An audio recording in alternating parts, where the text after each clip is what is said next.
Hello everyone, welcome to Namrata educates. आज हम लोग MP hospital assistant Madhya Pradesh अस्पताल सहायक के लिए मॉक टेस्ट 6 सॉल्व करने वाले हैं। 5 मॉक टेस्ट ऑलरेडी सॉल्व करवा चुकी हूँ, मतलब 500 क्वेश्चंस। ठीक है, 5 मॉक टेस्ट मतलब 500 क्वेश्चंस की 500 एमसीक्यू और पीवाईक्यू की प्रैक्टिस आपकी हो चुकी है।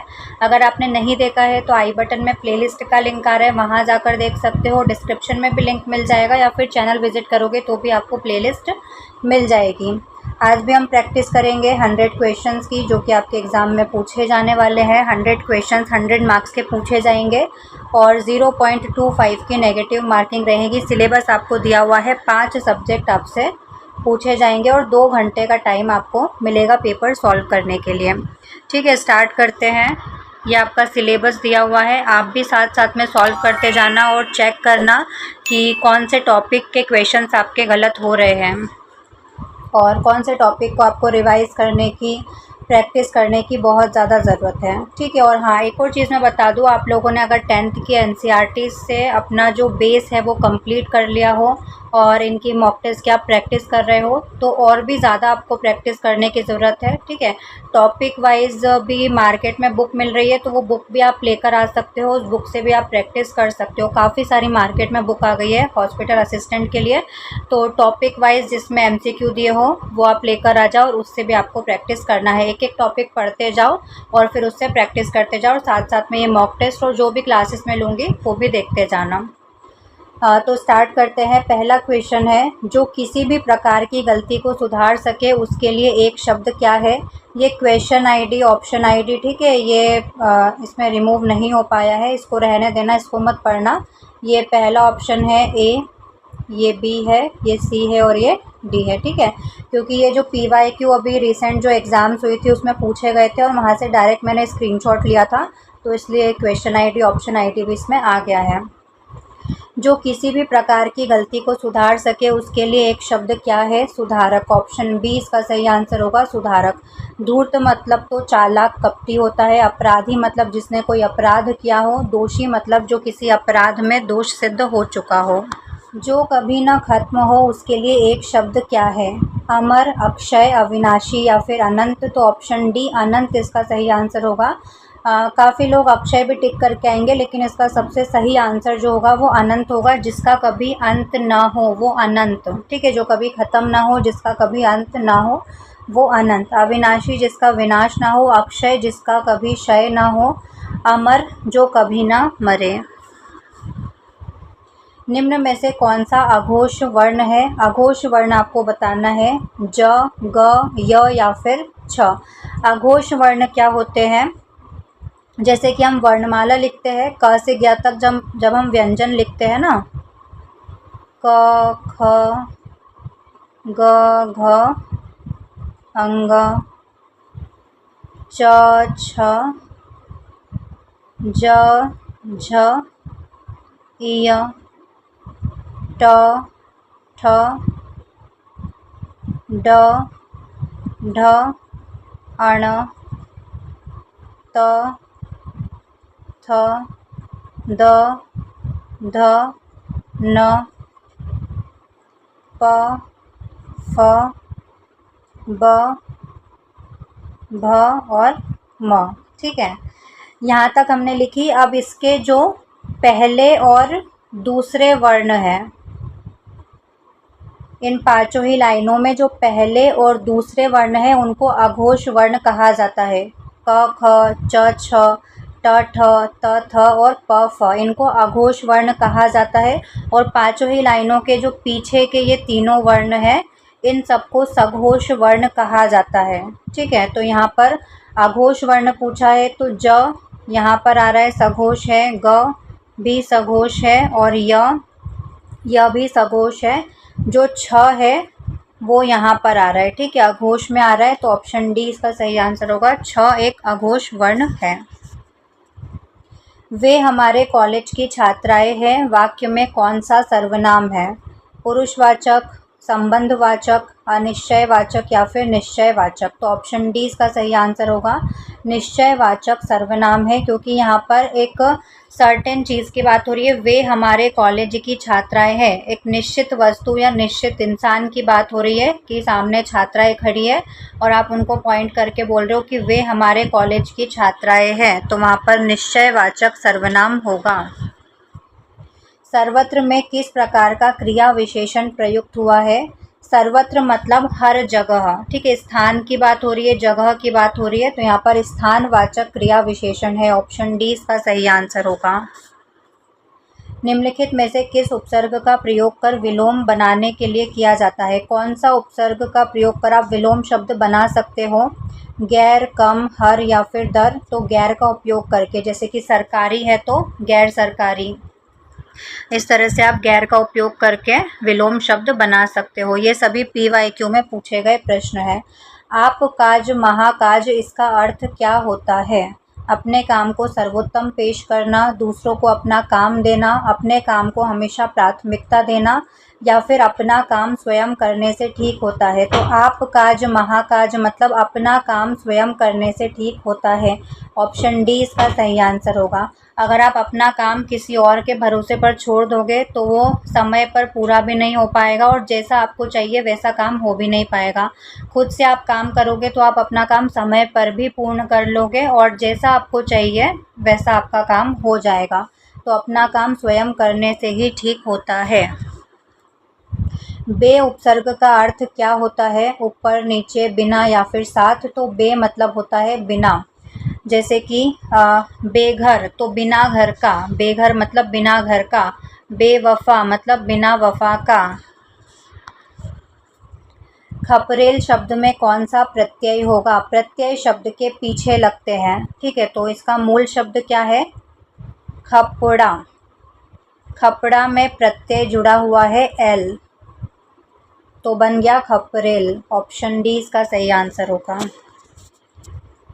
किसकी रचना दो सरल वाक्यों के माध्यम से होती है? दो सरल वाक्यों को जोड़कर संयुक्त वाक्य बनते हैं, ठीक है।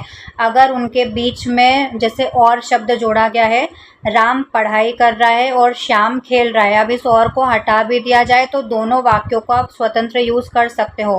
राम पढ़ाई कर रहा है, श्याम खेल रहा है। जबकि जो मिश्र वाक्य होते हैं उसमें जो दूसरा वाक्य होता है वो पहले वाले वाक्य पर आश्रित होता है।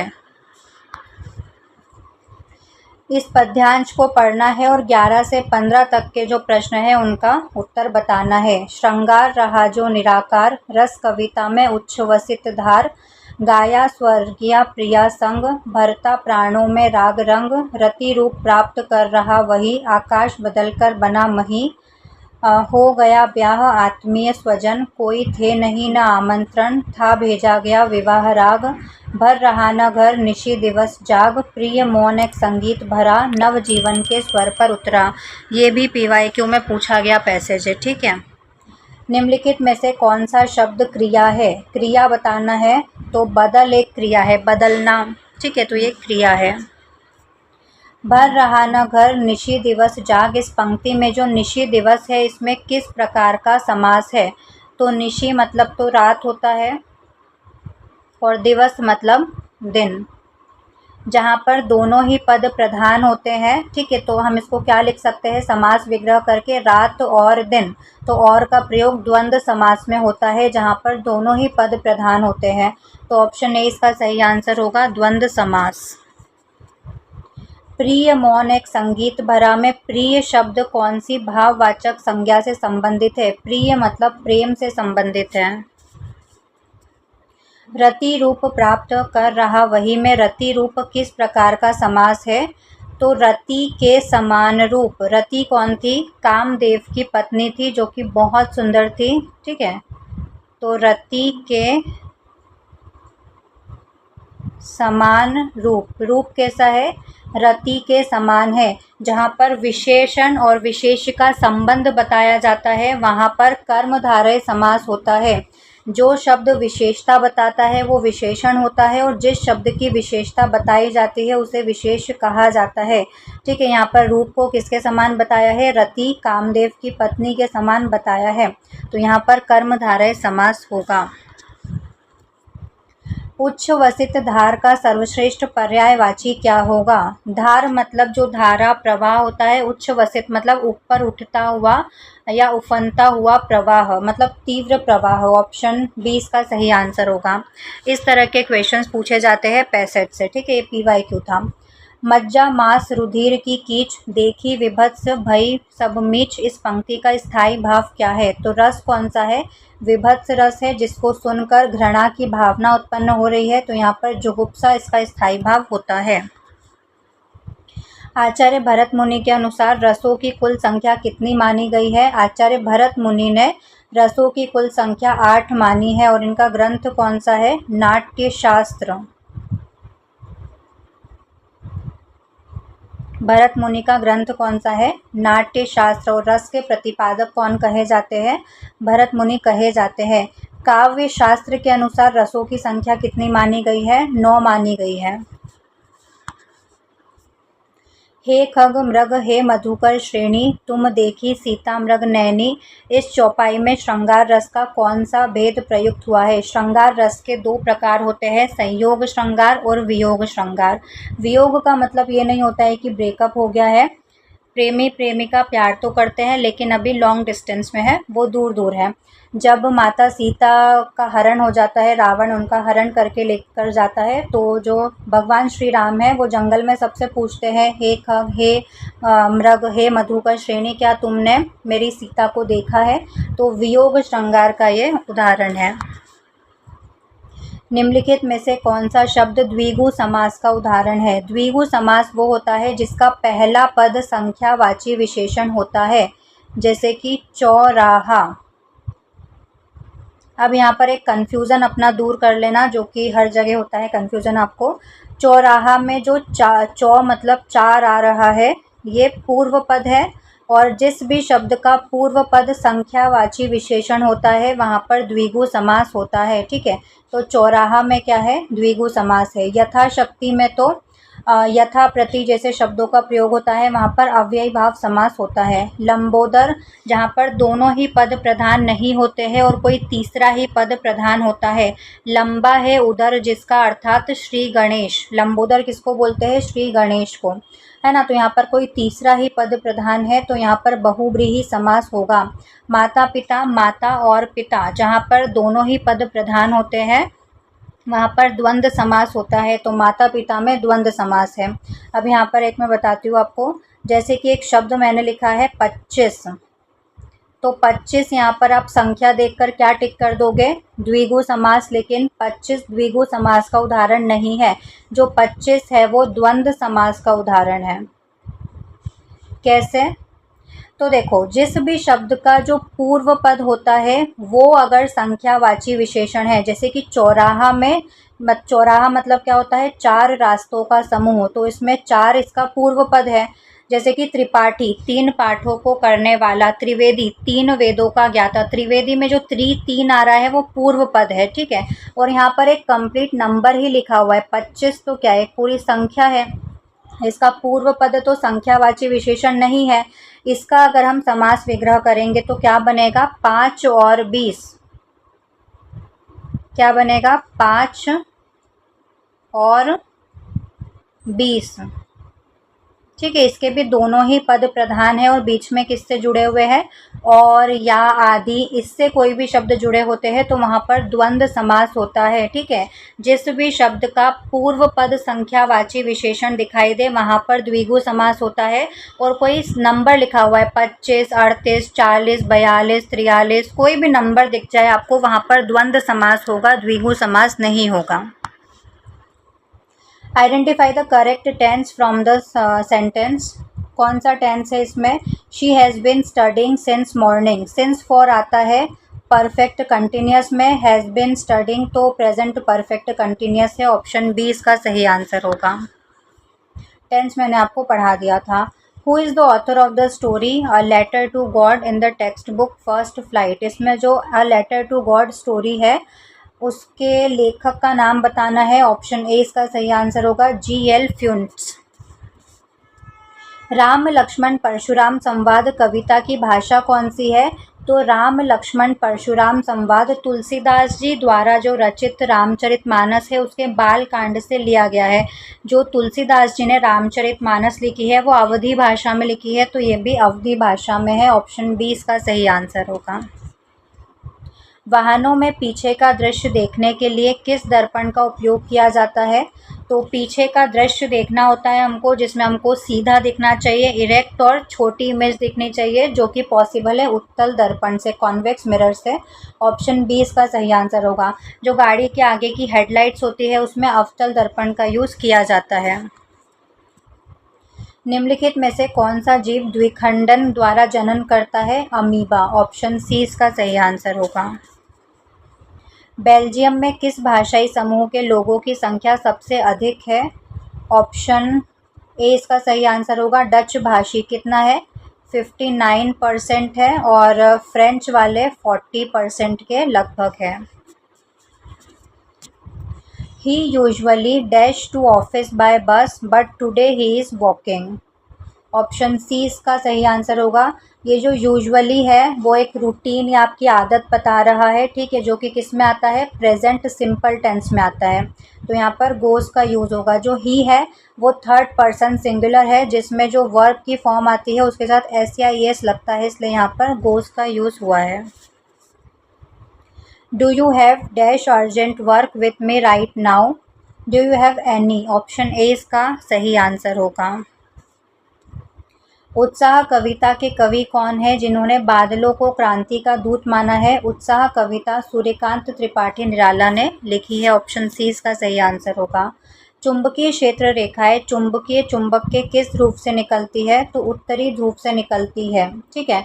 चुंबक के बाहर उत्तरी ध्रुव से दक्षिणी ध्रुव की ओर जाती है, चुंबक के अंदर दक्षिणी ध्रुव से उत्तरी ध्रुव की ओर जाती है। झरिया कोयला क्षेत्र भारत के किस राज्य में स्थित है? झरिया कोयला क्षेत्र झारखंड में स्थित है। झ से झरिया, झ से झारखंड याद रखना। Could you please lend me dash money for my fees some money? Option C इसका सही आंसर होगा। रिक्वेस्ट वगैरह करते हैं तो वहाँ पर हम सम का यूज़ करते हैं। The train dash before we reached the station. The train reached यहाँ पर आ रहा है, ठीक है, तो यहाँ पर हेड लेफ्ट आएगा। ऑप्शन बी इसका सही आंसर होगा। टेंस के सारे स्ट्रक्चर मैंने आपको बता दिए थे। Look at those black clouds it dash rain today. It may rain today. Option B इसका सही आंसर होगा। जब भी संभावना वगैरह व्यक्त की जाती है तो वहाँ पर मे का यूज़ होता है। अन्वय शब्द का संधि विच्छेद क्या होगा? अनु प्लस अय। ऑप्शन सी इसका सही आंसर होगा। जब भी पहले शब्द के अंत में ई, उ या फिर री आता है और दूसरे शब्द के स्टार्टिंग में कोई भी भिन्न स्वर आता है तो वहाँ पर कौन सी संधि होती है? यण संधि। तो अन्वय में यण संधि है, क्योंकि इसके पहले शब्द के अंत में उ आ रहा है और दूसरे शब्द के स्टार्टिंग में कोई भिन्न स्वर है, जैसे कि यहाँ पर अ है, ठीक है। तो यहाँ पर यण संधि का उदाहरण है अन्वय, और इसका संधि विच्छेद क्या होगा? अनु प्लस अय। ट्रिक से भी मैंने आपको बताया था, जहाँ पर भी आपको आधा वर्ण दिख जाए, जैसे कि यहाँ पर न आधा है, तो वहाँ पर जहाँ पर भी आधा वर्ण होता है वहाँ पर यण संधि होती है। लेकिन होता क्या है, ट्रिक हर शब्द में काम नहीं करती है। जनरली तो आप ट्रिक यूज़ कर सकते हो, पर कुछ शब्द ऐसे होते हैं जहाँ पर ट्रिक काम नहीं आती है, तो फिर रूल्स काम आते हैं। तो आप रूल्स याद करोगे तो ज़्यादा अच्छा है। अतिशयोक्ति अलंकार का सही उदाहरण कौन सा है? चरण कमल बंदो हरिराई, ये किसका उदाहरण है? ये रूपक अलंकार का उदाहरण है, जहाँ पर चरणों को कमल ही बोल दिया गया है। चरण है वो कमल के समान नहीं है, चरणों को कमल ही कह दिया गया है। जो चरण है वो क्या है? कमल है, तो वहाँ पर रूपक अलंकार होता है। पीपर पात सरस मन डोला, यहाँ पर कौन सा है? उपमा अलंकार है। यहाँ पर हमारे मन को पीपल के पत्ते के साथ उसको तुलना की गई है। सरिस मतलब समान, हमारा मन किसके समान है? पीपल के पत्ते के समान है, डोलता रहता है, ठीक है। तो वहाँ पर समान बताया गया है, तो वहाँ पर उपमा अलंकार है।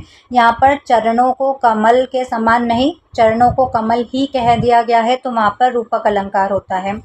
कनक कनकते सौगुनी, जहाँ पर एक शब्द एक से ज़्यादा बार रिपीट हो रहा है और वहाँ पर हर बार उस शब्द का मतलब अलग है। एक बार कनक का मतलब सोना, एक बार कनक का मतलब धतूरा, वहाँ पर यमक अलंकार होता है। ठीक है। और अतिशयोक्ति अलंकार ऑप्शन डी इसका सही आंसर होगा। आगे नदियाँ पड़ी अपार, घोड़ा कैसे उतरे पार, राणा ने सोचा इस पार, तब तक चेतक था उस पार। ठीक है। तो अतिशयोक्ति मतलब बहुत बड़ा चढ़ाकर बात की गई है कि राणा ने तो सोचा ही था, तब तक घोड़ा उसका जो चेतक था वो उस पार पहुंच चुका था। तो वहाँ पर अतिशयोक्ति अलंकार होता है जहाँ पर बढ़ा चढ़ाकर बात कही जाती है। अलंकार वाला टॉपिक मैंने पढ़ा दिया था, डिटेल में देखना चाहते हो तो ऊपर आई बटन में लिंक आ रहा है, या फिर चैनल विजिट करोगे तो आपको प्लेलिस्ट मिल जाएगी हिंदी की। भारत का सबसे पुराना और कृत्रिम समुद्री पत्तन कौन सा है? ऑप्शन बी इसका सही आंसर होगा, Chennai port. He has won dash awards for his research work. Awards मतलब यहाँ पर प्लूरल काउंटेबल नाउन की बात हो रही है, तो मैनी का यूज़ होगा। ऑप्शन बी इसका सही आंसर होगा, मैनी।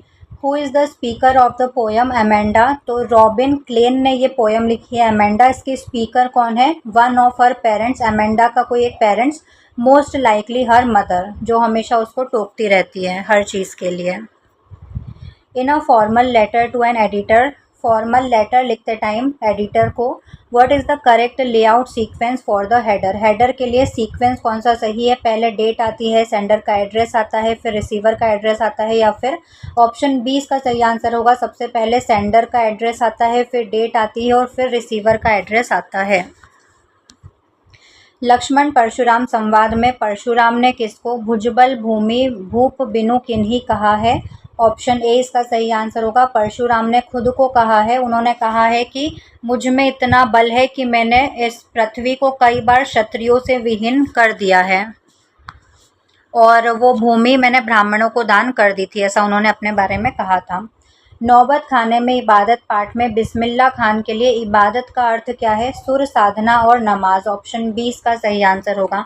उनके लिए संगीत और धर्म अलग अलग नहीं है। लखनवी अंदाज पाठ में लेखक ने खीरे को किसका प्रतीक माना है? नवाबी, नफासत और दिखावे का। ऑप्शन ए इसका सही आंसर होगा। वृत्त के बाहर स्थित किसी बिंदु से वृत्त पर अधिकतम कितनी स्पर्श रेखाएं खींची जा सकती है?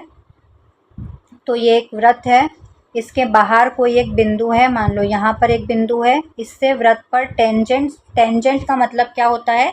जो वृत्त के किसी एक बिंदु को टच करें।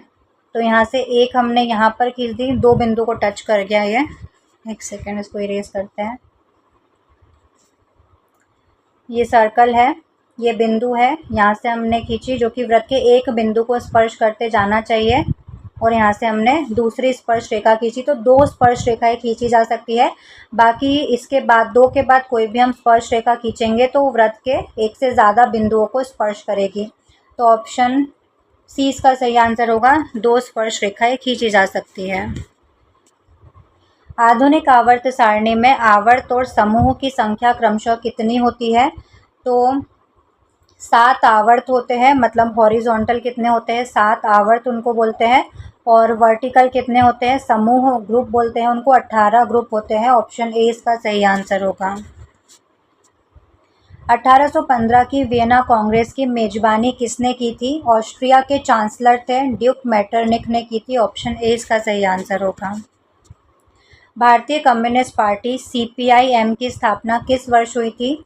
सबसे पहले बताओ सीपीआई की स्थापना कब हुई थी? कम्युनिस्ट पार्टी की 1925 में हुई थी। ठीक है, उसके बाद इसमें विभाजन हुआ और सीपीआई-एम बना, कम्युनिस्ट पार्टी मार्क्सवादी, और इसकी स्थापना कब हुई थी? 1964 में। ऑप्शन सी इसका सही आंसर होगा।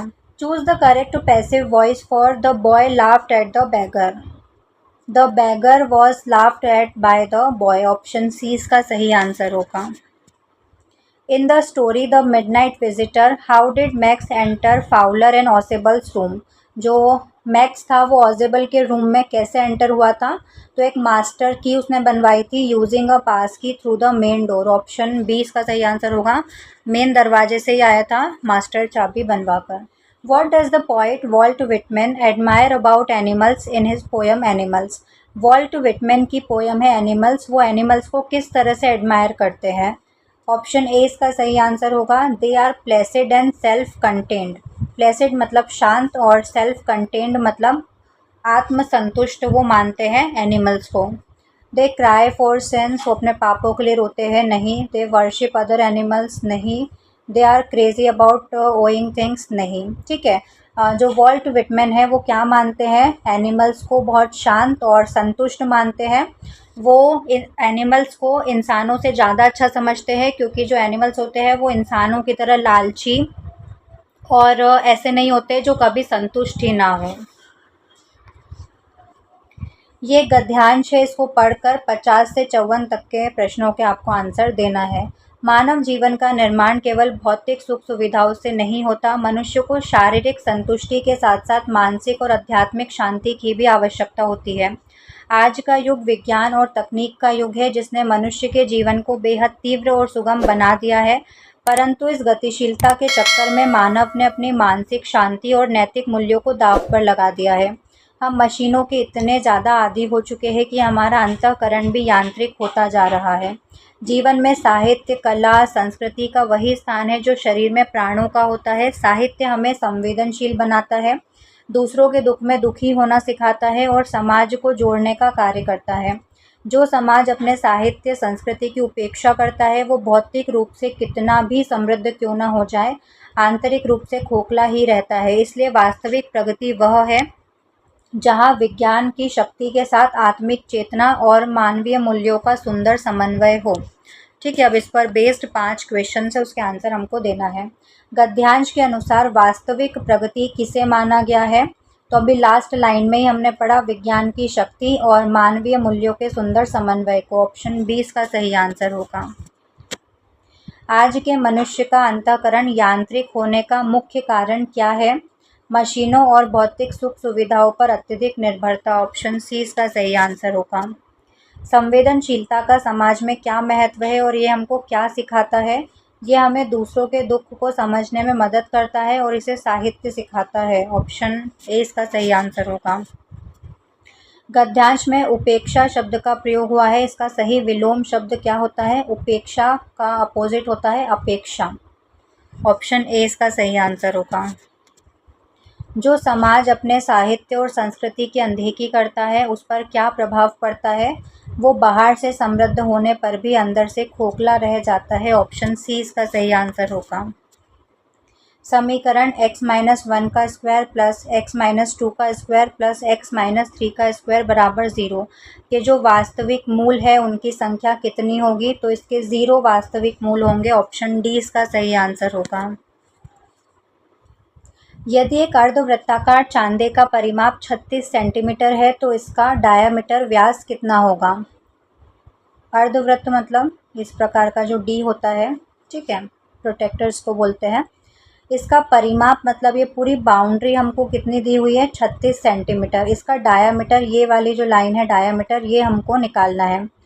अब जो चांदे का परिमाप होता है 36 सेंटीमीटर जो दिया हुआ है, वो किसके बराबर होता है, ये पूरा ये जो परिमाप है ये किसके बराबर है, ये अर्धवृत्त के बराबर है, मतलब पाई आर।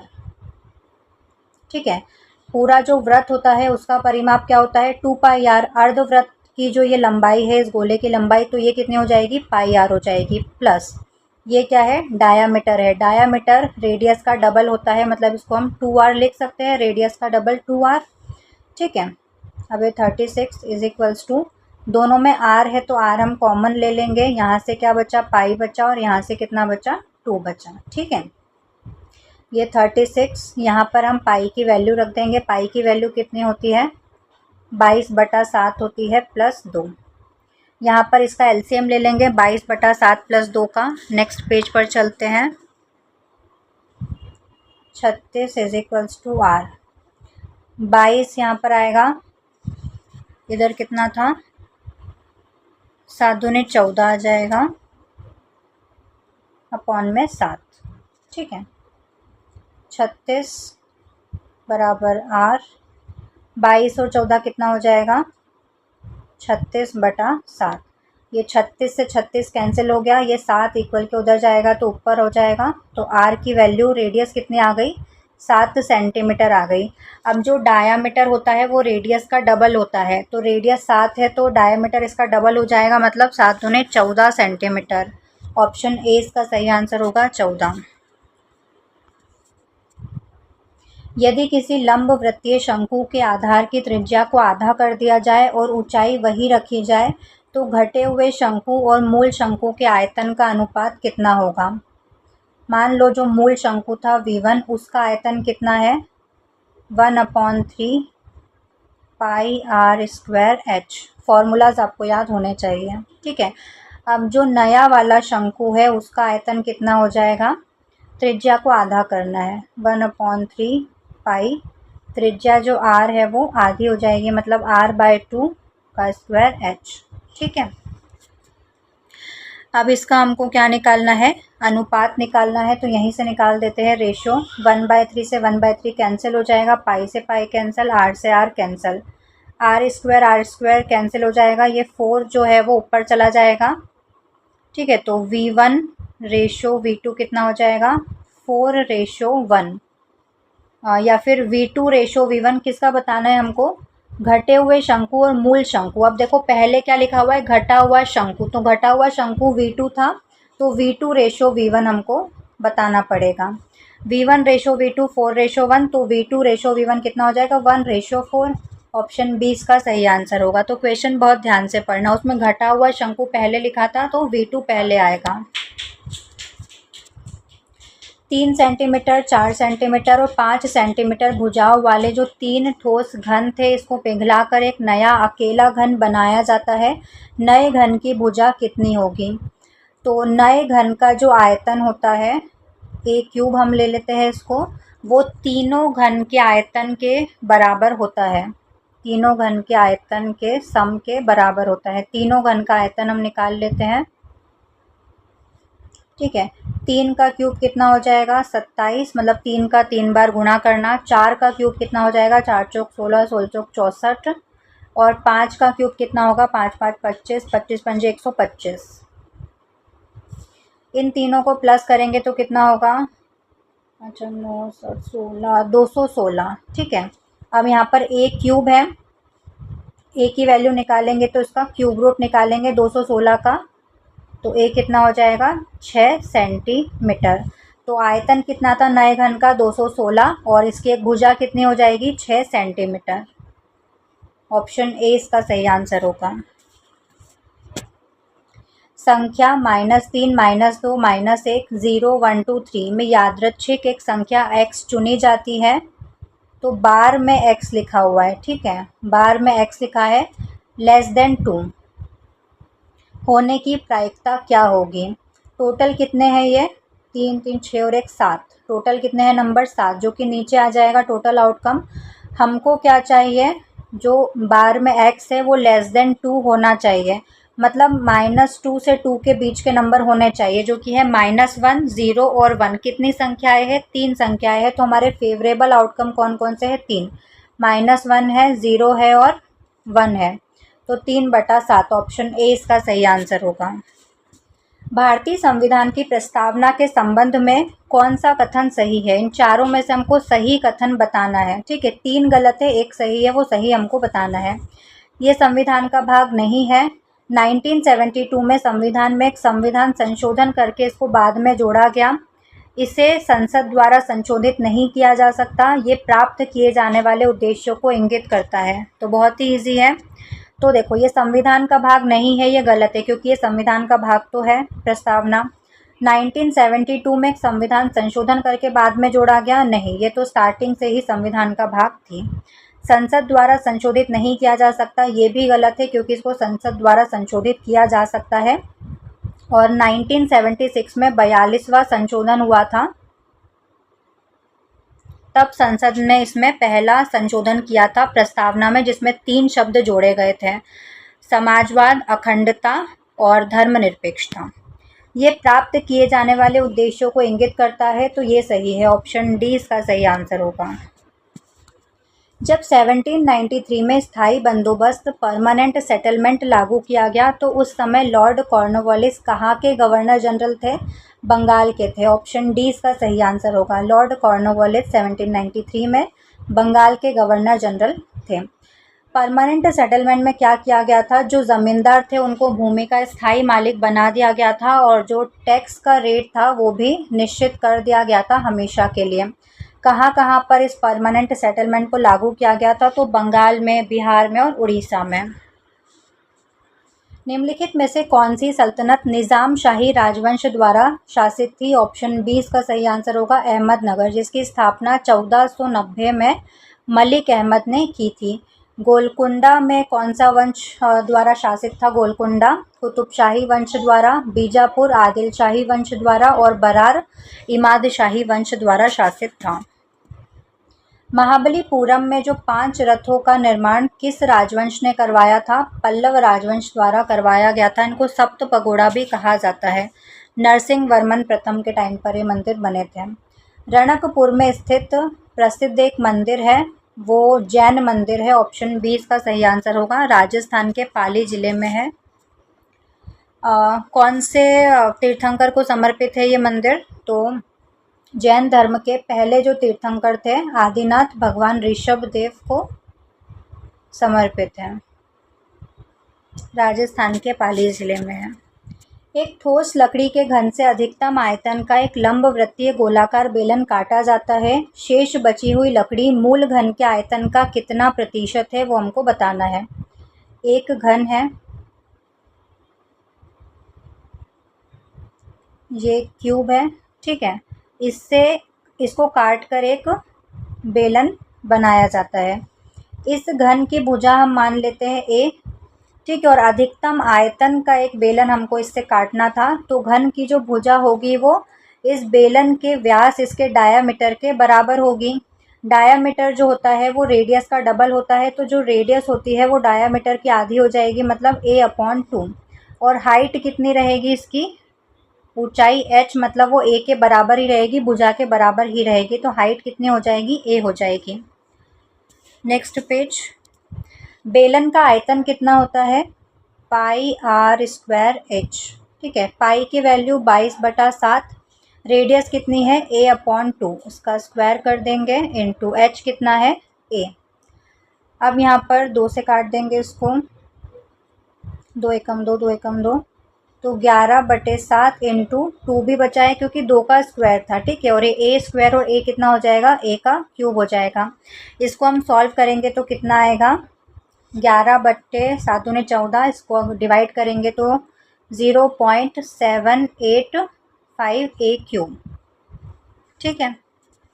अब जो शेष बची लकड़ी थी उसका आयतन कितना हो जाएगा? a³ में से इस 0.785 a³ को हम माइनस कर देंगे तो शेष बची लकड़ी का आयतन आ जाएगा 1.0 पॉइंट तो माइनस करते आते ही होगा ना आपको। 1.000 फिर 0.785 को माइनस करेंगे तो कितना आएगा? तो इसमें से 5 क्या, तो 5, 9 में से 8 गया 1, 2, 0.215 a³, ठीक है। इसको परसेंटेज में अगर हम कन्वर्ट कर लेंगे तो कितना आ जाएगा? 21.5%। परसेंट बनाने के लिए 100 से इसको मल्टीप्लाई करते हैं और अप्रोक्स कितना आ रहा है? 21%। अप्रोक्स हमसे पूछा गया था, 21.5 आ रहा है, तो एक पूर्णांक के निकटतम कितना आ जाएगा? 21%। ऑप्शन ए इसका सही आंसर होगा। निम्न में से सर्वनाम शब्द कौन सा है? रोग, कौन, नींद या फिर सफाई? ऑप्शन बी इसका सही आंसर होगा, कौन। The following sentence has been split into 4 segments. Identify the segment that contains an grammatical error. कौन से segment में error है? He is the more intelligent and hardworking student of our class. ठीक है, 2 लोगों के बीच की अगर बात होती तब कंपेरेटिव डिग्री का यूज़ होता, जैसे कि मोर काम, ठीक है। 2 लोगों के बीच की बात होती तो कंपैरेटिव डिग्री का यूज़ होता है। यहाँ पर पूरी क्लास की बात हो रही है तो यहाँ पर सुपरलेटिव डिग्री का यूज़ होगा जो कि होती है most. He is the most intelligent आना चाहिए था, तो यहाँ पर एरर है। ऑप्शन ए इसका सही आंसर होगा, द मोर इंटेलिजेंट नहीं आएगा। भारत के संविधान के अनुसार किसी न्यायाधीश को एक उच्च न्यायालय से दूसरे उच्च न्यायालय में स्थानांतरित करने हेतु किसे अधिकृत किया गया है? ऑप्शन सी इसका सही आंसर होगा भारत के राष्ट्रपति को। आर्टिकल 222(1) में वर्णित है कि वो सुप्रीम कोर्ट के मुख्य न्यायाधीश से परामर्श करके ऐसा कर सकता है। सबसे गर्म ग्रह का नाम बताना है। ऑप्शन बी इसका सही आंसर होगा शुक्र सबसे गर्म ग्रह है। विश्व के प्रथम भूकंप संसूचक का आविष्कार किसने किया? सिस्मोस्कोप का आविष्कार किसने किया? ऑप्शन सी इसका सही आंसर होगा चांग हेंग ने। चीन के खगोल शास्त्री थे, इन्होंने 132 ईस्वी में सिस्मोस्कोप का आविष्कार किया था।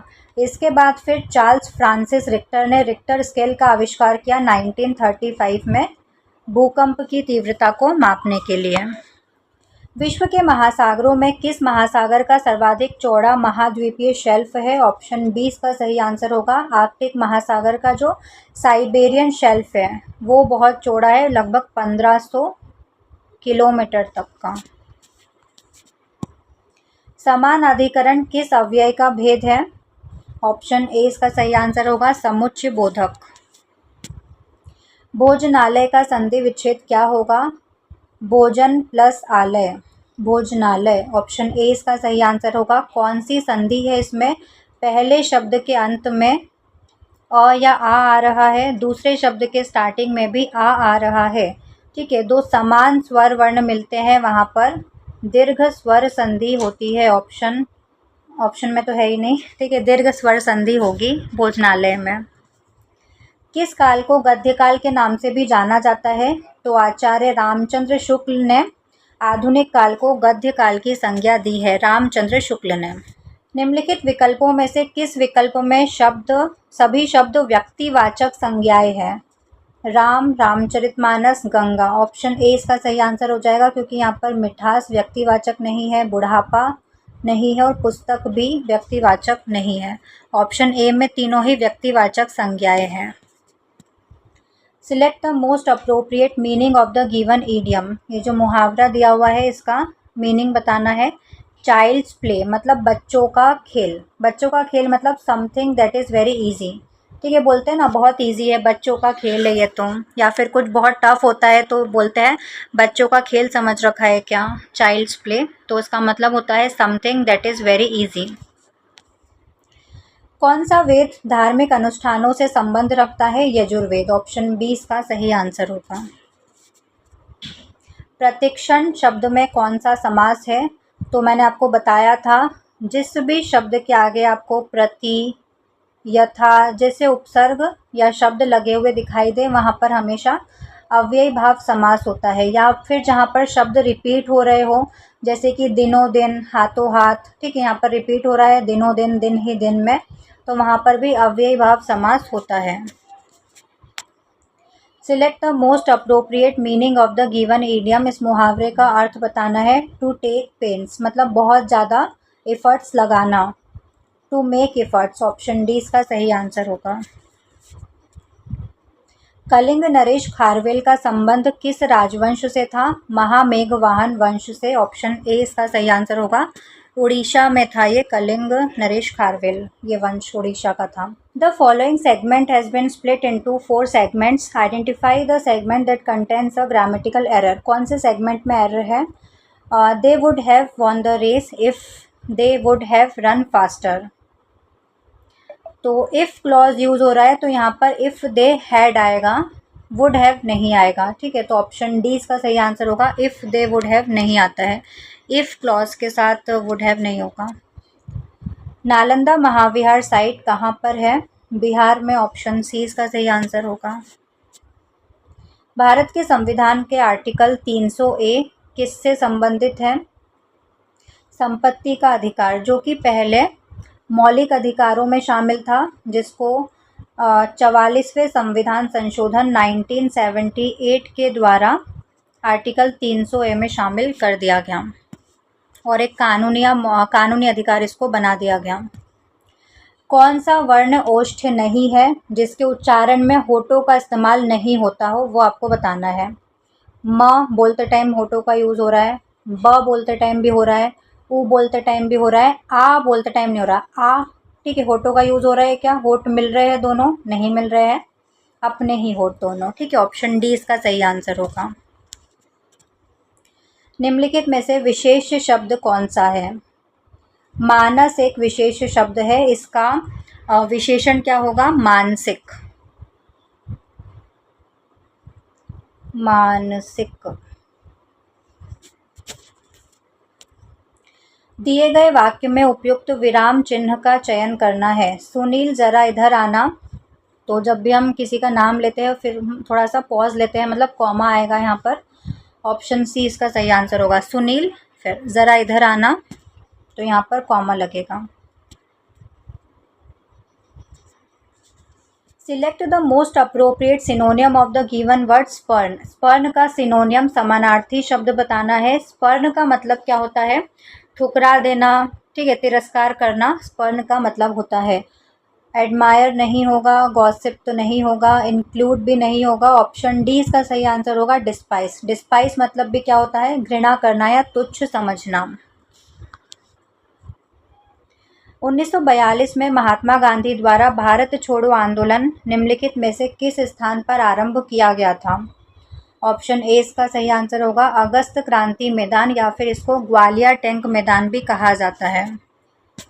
8 अगस्त 1942 को महात्मा गांधी ने यहाँ से भाषण दिया था और करो या मरो का नारा भी दिया था।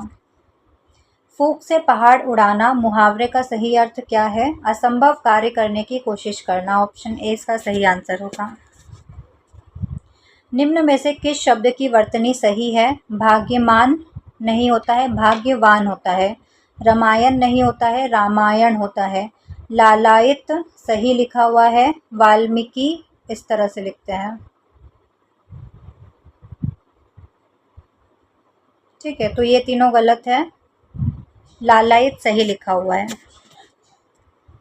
विनय पत्रिका किसकी रचना है? विनय पत्रिका तुलसीदास जी की रचना है। ऑप्शन ए इसका सही आंसर होगा।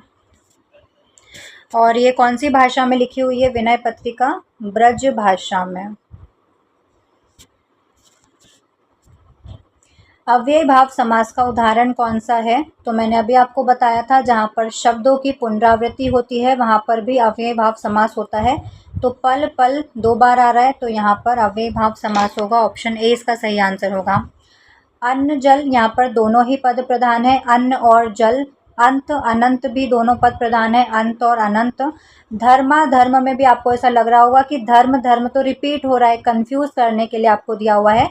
धर्मा धर्म मतलब होता है धर्म और अधर्म, धर्मा धर्म, ठीक है, वो उसी में मिक्स हो गया है, धर्म और अधर्म। तो इन तीनों में द्वंद्व समास है जहाँ पर दोनों ही पद प्रधान है। ठीक है, तो पल पल आएगा यहाँ पर। निम्न में से कौन सा विषय भारतीय संविधान की 11वीं सूची में शामिल किया गया है? 11वीं सूची जो है वो पंचायती राज के विषयों से संबंधित है, जिसमें पंचायती राज के 29 विषय शामिल किए गए हैं। इन चारों में से कौन सा विषय इसमें शामिल है? पुलिस, सार्वजनिक व्यवस्था, प्रमुख वन उत्पाद, बड़े पैमाने पर उद्योग, स्वास्थ्य और स्वच्छता। ऑप्शन डी इसका सही आंसर होगा। और जो 12वीं अनुसूची है, ठीक है, वो नगर पालिका नगर निगम से संबंधित है, उसमें 18 विषय शामिल किए गए हैं। Select the most appropriate option that can substitute the underline segment in the given sentence. इस सेंटेंस में अंडरलाइन यहाँ पर कर लो क्लीन एंड एयर पर, ठीक है। If there is no need to substitute it, select no substitution required. तो clean and air नहीं आएगा यहाँ पर। ऑप्शन ए इसका सही आंसर होगा, क्लीन द एयर, क्योंकि यहाँ पर जो एयर है वो एक निश्चित भौगोलिक वातावरण को दर्शा रहा है, तो यहाँ पर क्लीन द एयर आएगा, एन का यूज़ नहीं होगा। Select the incorrectly spelled word. इनमें से किसकी स्पेलिंग गलत है? ओवर रिएक्ट की सही है, डिसअप्रूव की भी सही है, प्रपोर्शनेट की भी सही है, डिसओबीडियंट की गलत है, क्योंकि यहाँ पर डी आई के बाद ए नहीं आएगा, डायरेक्ट ई आएगा, DIENT। ऑप्शन बी इसका सही आंसर होगा, क्योंकि इसकी स्पेलिंग गलत है। The following sentence has been split into 4 segments. आपको एरर बताना है। Tagore was a poet as well a patriot. As well as आता है, ठीक है, एज वेल नहीं आएगा, एज वेल एज।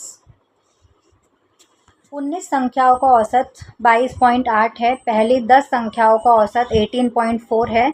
अंतिम 10 संख्याओं का औसत 28.6 है। यदि दी हुई संख्याओं में से 10वीं संख्या को हटा दिया जाए तो शेष संख्याओं का औसत क्या होगा?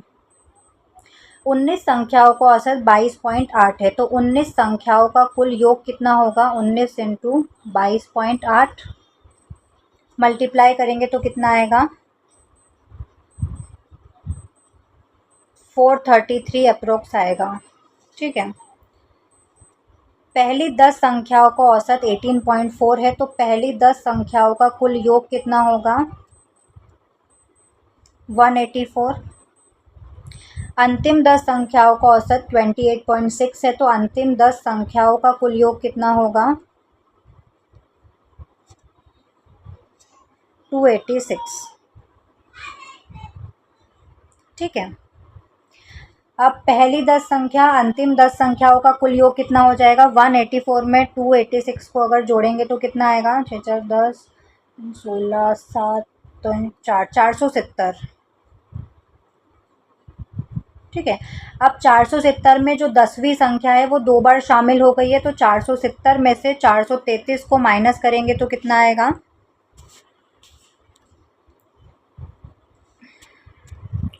470 माइनस 433 37 अप्रोक्स आ रहा है। 36 37। ठीक है। बची हुई संख्या कितनी हो जाएगी अपनी? अब 433 में से 37 को भी हम माइनस करेंगे तो बची हुई संख्याओं का योग आ जाएगा 6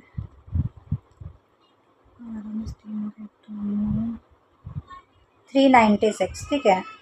बची हुई संख्या अब कितनी है? 396 है। और कितनी में से निकालनी थी हमको? 19 में से 1 निकाल दी 10वीं संख्या, तो 18 बची, तो 18 से इसको डिवाइड कर देंगे। काट दो इसको, कितना बचेगा? 396 में 18 को डिवाइड करेंगे 396 18 दूना 36 3 18 दूना 36 22 आ रहा है। ऑप्शन ए इसका सही आंसर होगा 22। 0.4 और 0.8 के तृतीयानुपाती और 13.5 और 0.24 के मध्यानुपाती के बीच का अनुपात क्या है? 0.4 और 0.8 का तृतीयानुपाती क्या होगा? बी स्क्वायर अपॉन में ए। बी क्या है? 0.8, जिसका 2 बार हम गुना करेंगे। ए क्या है? 0.4। पॉइंट से पॉइंट कैंसिल, 4 दूनी 8 8 दूनी 16 1.6। ठीक है। और 13.5 और 0.24 का मध्यानुपाती निकालना है, तो रूट में a इंटू बी हो जाएगा। दोनों को रूट में मल्टीप्लाई कर देंगे।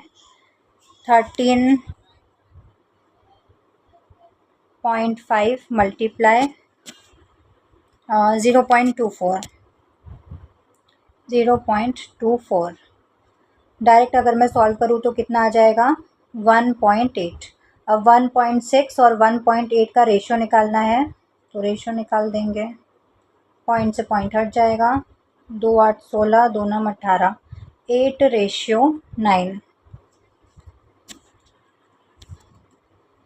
ऑप्शन डी इसका सही आंसर हो जाएगा 8:9। Select the most appropriate synonym of the given word. Attract करना, ठीक है, आकर्षित करना, इसका सिनोनियम समानार्थी बताना है। ऑप्शन डी इसका सही आंसर हो जाएगा एंटाइस, मतलब लुभाना या आकर्षित करना। Select the correctly spelled word. Mechanism की सही स्पेलिंग क्या है? मैकेनिज्म, ऑप्शन सी इसका सही आंसर होगा। मैकेनिज्म की सही स्पेलिंग ये होती है MECHANISM। ठीक है। तो आपका आज का ये मॉक टेस्ट 6 कंप्लीट होता है। कोई भी डाउट है तो वो कमेंट्स में बता सकते हो। क्या स्कोर रहा आपका वो भी कमेंट्स में ज़रूर बताना।